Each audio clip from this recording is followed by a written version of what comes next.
John over here at Powerhaus with another video. We have Jeff Ellenbro's 2387, brand new motor on the stand. Last video we did the first 20-minute break-in. When we say 20-minute break-in on a new motor, we're basically just firing it up for the very first time. We'll get it up to about 22 to 2500 RPMs, hold it there for about 20 minutes, check for leaks, cycle it a couple more times, let it cool down real good again, and then go through the valves. When we say we're gonna put a load on it or we're gonna put water to it, basically we're running it on our dyno.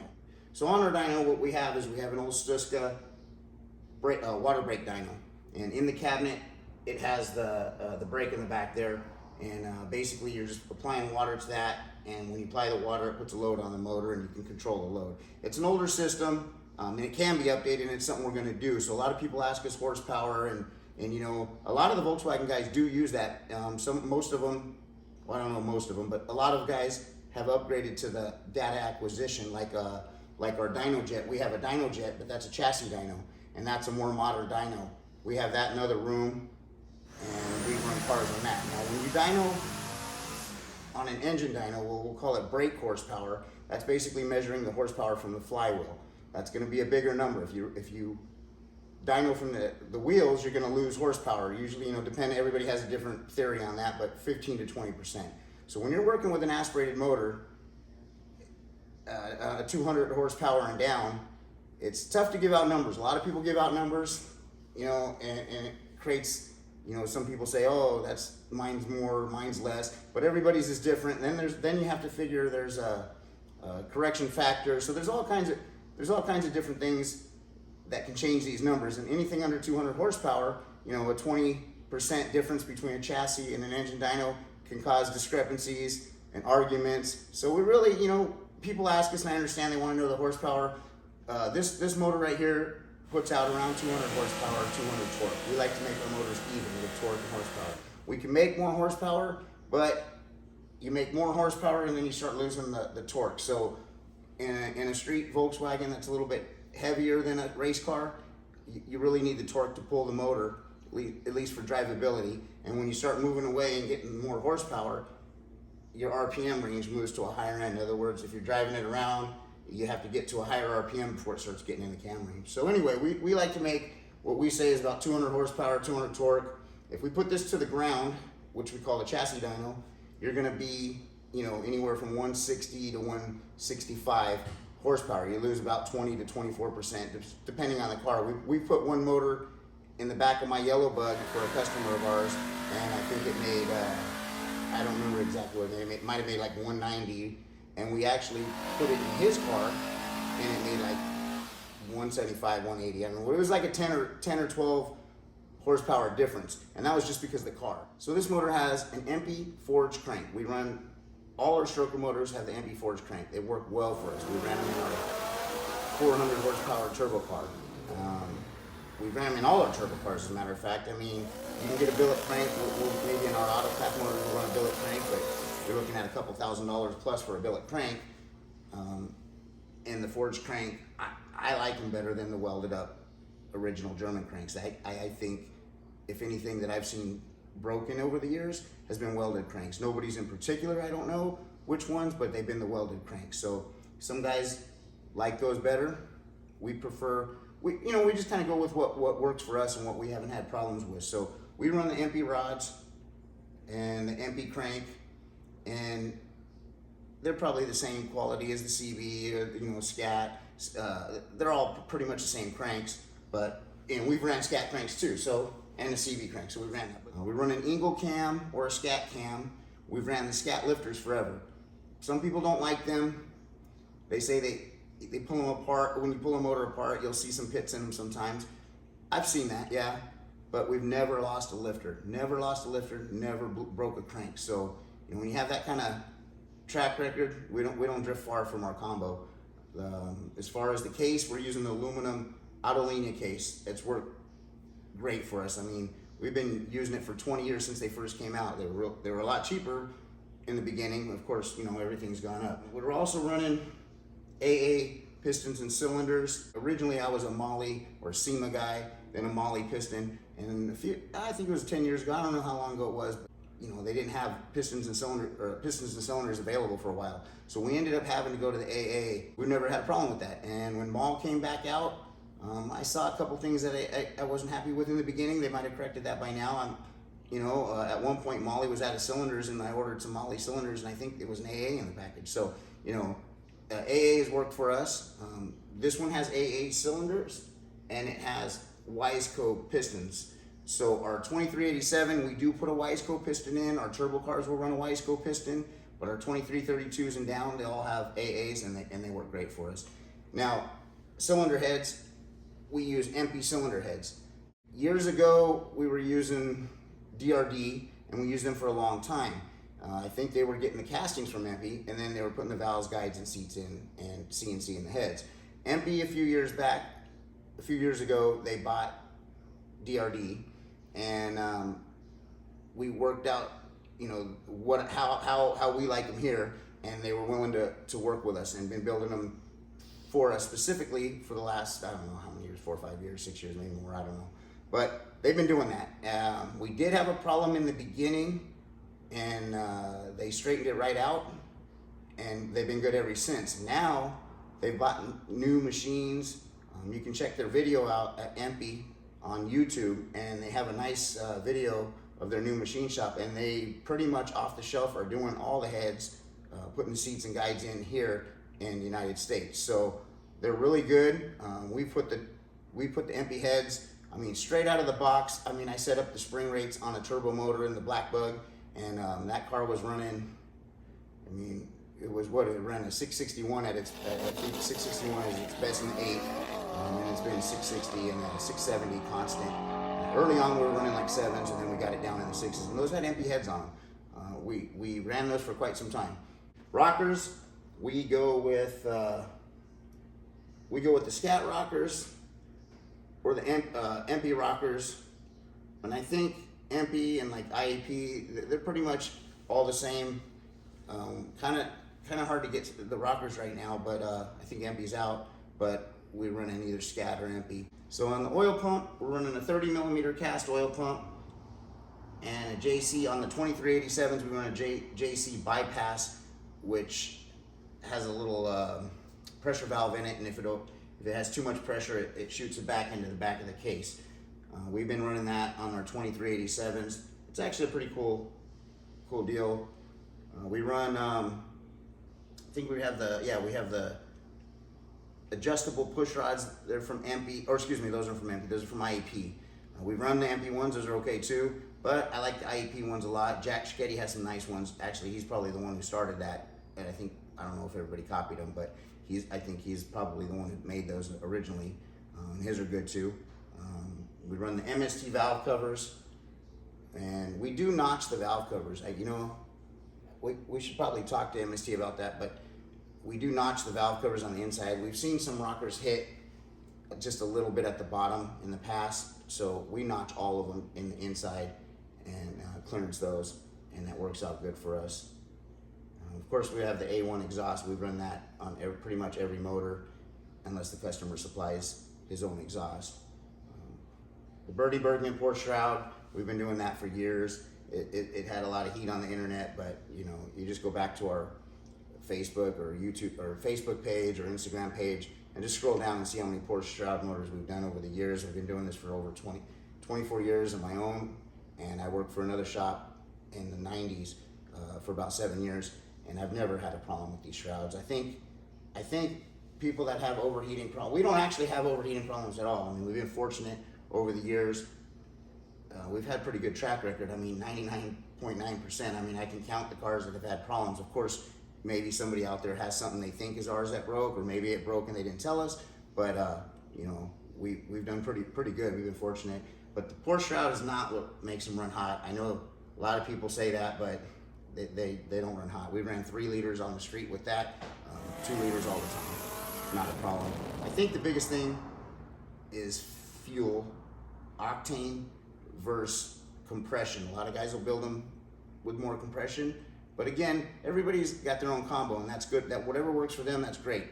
We know we run a lower compression in the 8.5 range, and we don't have problems. The other big thing I think a lot of people miss is gear ratio.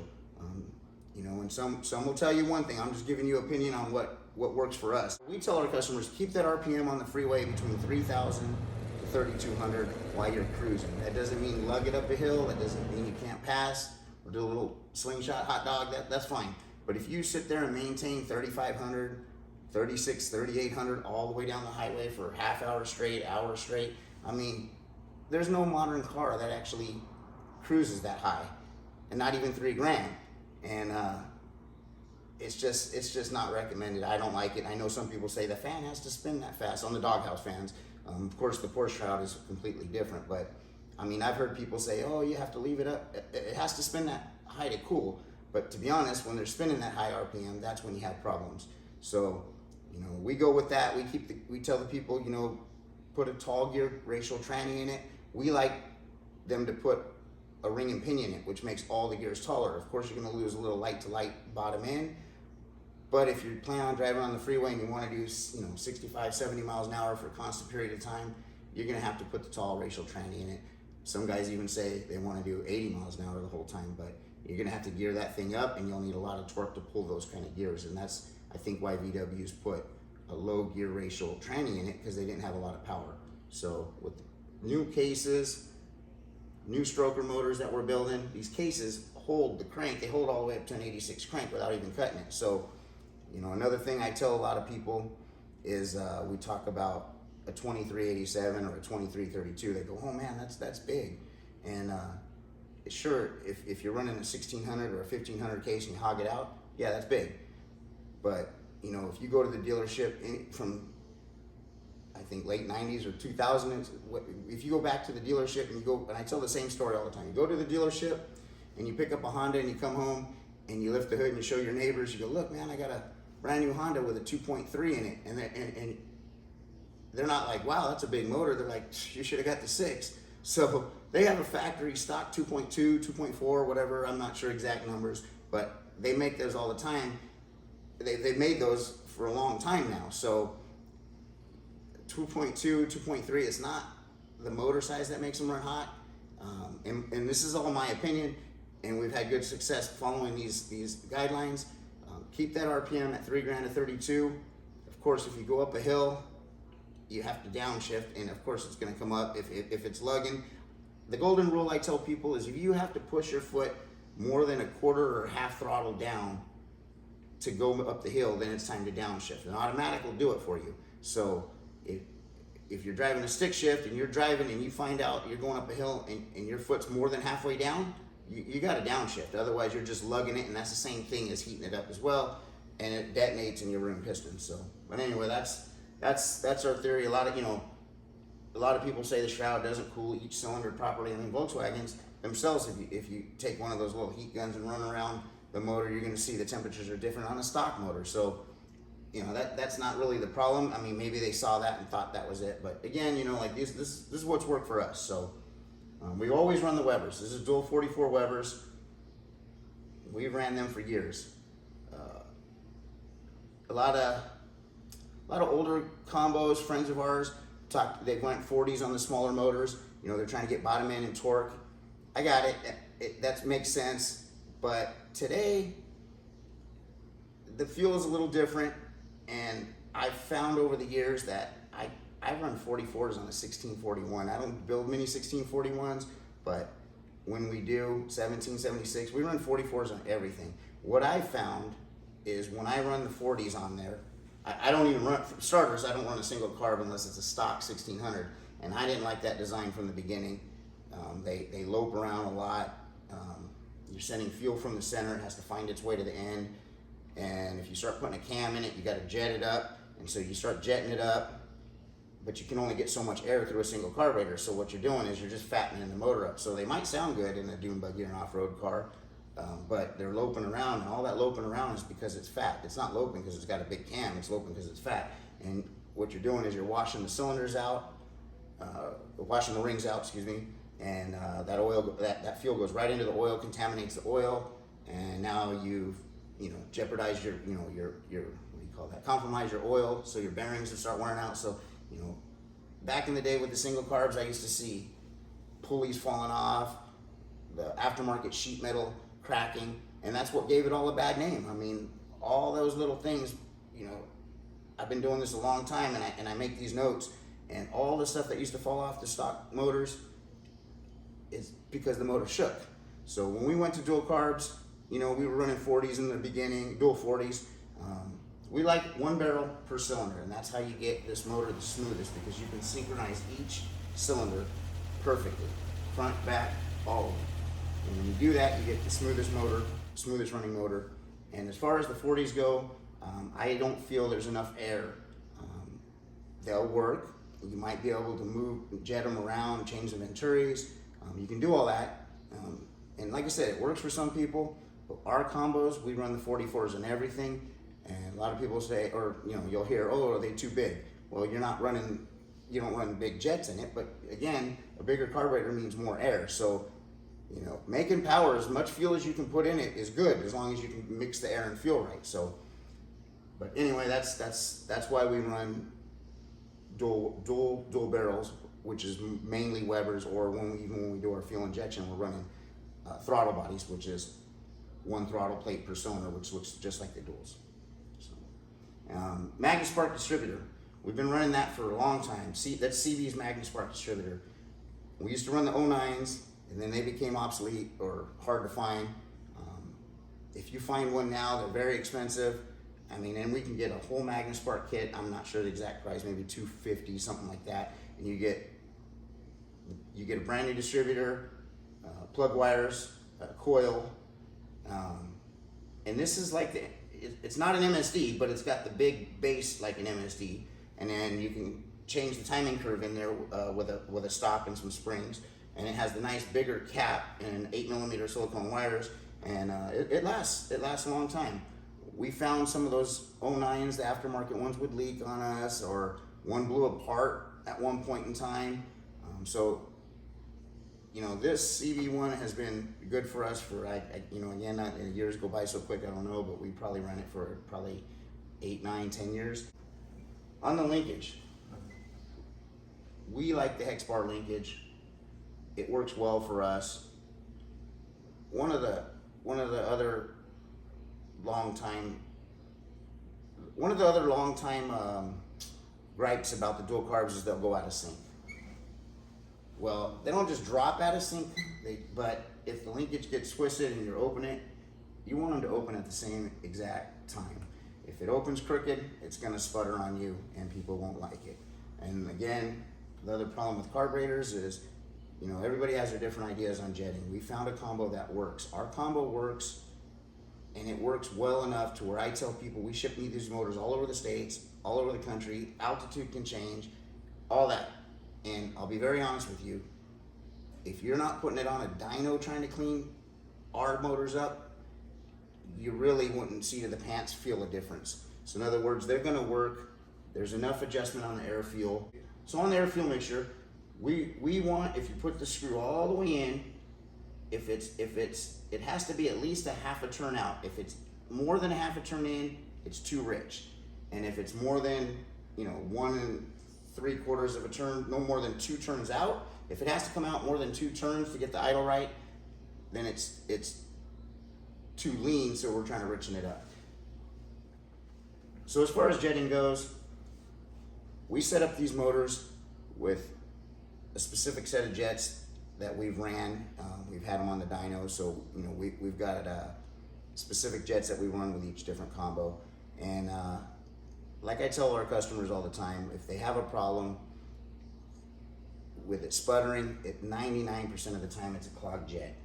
I'll try to do a video on that down the road with synchronizing and tuning, but 99% of the time it's a clogged jet, or the linkage gets bent, or so if you pull from the middle, you want to make sure each one opens up identical, and you also want to make sure your spring is strong enough so it snaps back on that stop. I mean, if it's flopping around here and you can touch it and it just moves, they're never going to get synced. So you want to make sure the throttle is all the way back on the stop and you have a nice spring strong enough to pull it back. And again, I'll try to do some videos. I know we're getting the request for that, and I really appreciate all the comments, the people visiting us. That's really, I mean, it's really, really awesome. I mean, our social media has grown. I just wrote somebody back the other day. They were like, hey, we'd like to see some videos on how you do this and how you do that. And you know, there's a lot of guys, and early on, you know, we kept these things secret. It's not really a secret, but people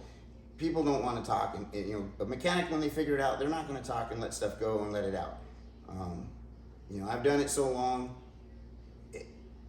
I can't do many more motors than we already have. So to be honest, there's more than enough coming our way. I don't mind talking about some of the stuff, and I'm going to try to do some videos down the road and talk about what we do. And again, this is just the way we're doing it. I'm not telling anybody else that they're doing it wrong. We're just giving our idea.